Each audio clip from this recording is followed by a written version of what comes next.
Dalton456 here with a little bit of an update. It's been about a month since I posted anything, but there honestly hasn't really been much of anything going on. Volvo's still over there.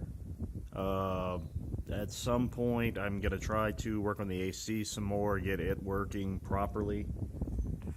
Story on that, it had an R12 system in it. You know, it's early 90s, they still used R12 at that point. Well, they make a retrofit kit for it directly from Volvo. I ended up swapping over the accumulator, and what else did I do? I changed out the O-rings, changed out the orifice tube, if I recall right, and I changed over to the ester oil that you have to put in there, since if you use the R134 oil, it'll react with whatever's left in the system and it ends up gumming up and it'll screw everything up. Well, in the process of me doing that, I found out I couldn't get the compressor to kick on. So there's some kind of wiring bullshit up in there that I can't get to work properly. I don't know if it's because the condenser fan isn't working or if I'm missing wiring somewhere else, because I jumped both the low pressure and the high pressure switch and I still couldn't get the compressor to activate.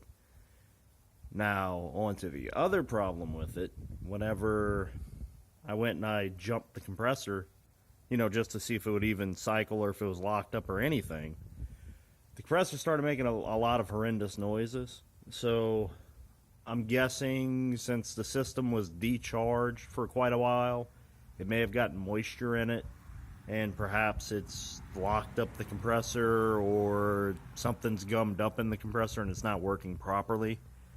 So I guess first of all I'm going to have to figure out the electrical issues, figure out why the compressor doesn't want to kick on. Then I'm going to have to probably end up replacing the compressor and getting the system flushed. And once I do that, I can go ahead and I can charge it up myself because I have the vacuum pump and gauge set and all that fun stuff. So that's where we're at with the Volvo. As far as the Jeep, still working on the four-wheel drive swap. I still have to build the front axle, so it's still a little ways off, but I kind of been messing around. This is going to be the new rear drive shaft because I did that slip yoke eliminator kit. It's actually a front drive shaft off of a Jeep, off of a Cherokee, but with it being the same flanges and the same U-joints and all that, it's actually the right length. You can use it on the back. I've got about 3 inches of lift, so to say, pieced together, so we'll see. If you have less lift, I don't think this would work. The shaft may end up being too long. If you've got more lift, probably anything over like 4.5, you're gonna have to get a custom shaft, I would think, but don't quote me on that. But anyway, yeah, I was just painting it black to kind of make it look nice. Back here, we've got the new four-wheel drive transmission. I say new. I bought it from an LKQ. I paid like $300 for it. Supposedly the vehicle ran and drove beforehand. Whenever I was messing around with it to paint it, the fluid that came out wasn't new, but it wasn't burnt or anything like that. So more than likely this transmission is okay. It had a lot of rust on the metal components, so I'm guessing it came from up north. So the vehicle must have either been wrecked or I'm gonna assume it may have rotted out. Transfer case, went ahead, did a slip yoke eliminator kit on it and put a heavy duty chain in it. The bearings and seals were fine, so I didn't completely overhaul it.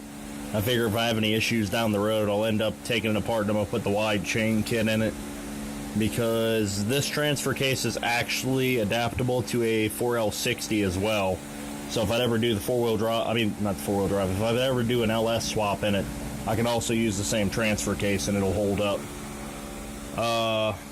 We got another drive shaft down there. That was going to be my front drive shaft, but just doing preliminary measurements, it seems like it may be too short. So I'll have to find out once I end up putting the transfer case in. That's the cross member I'm going to use. I actually bought it thinking I needed a different cross member for a four-wheel drive, but it turns out the two-wheel drives and four-wheel drives actually use the same cross member. and now I can't return it. So what I ended up doing, I just covered it with Raptor liner. And other than that, there isn't much going on with the Jeep. I've got to figure out how to rewire the blower again. The speed control, or actually I have an extra climate control module in here. But they got some kind of issue apparently. Chrysler didn't build the wiring up to spec or whatever.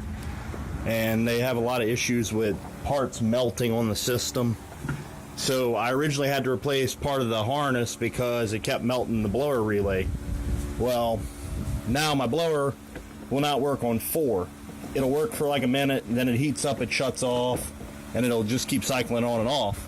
Well, you can see on here, this is a spare one, mind you, but you've got these 3 big plugs, and then you got the 4 little plugs. If you look right here in that middle one, you can see where it started to melt.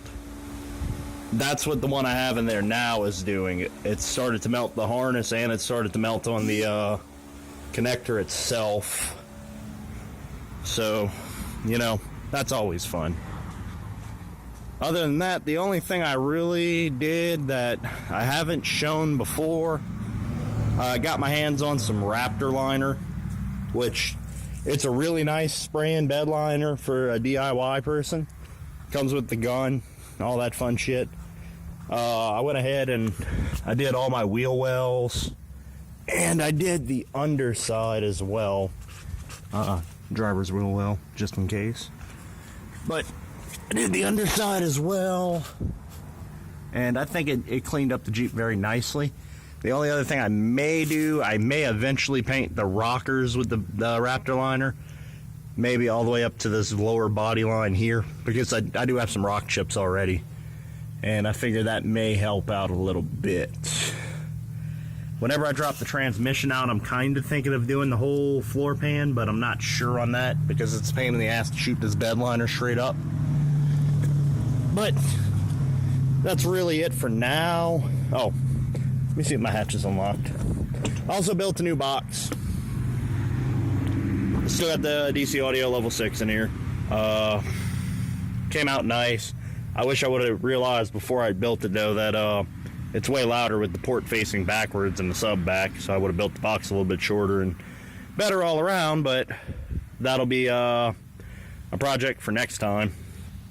So I guess this is going on long enough. Until next update, later.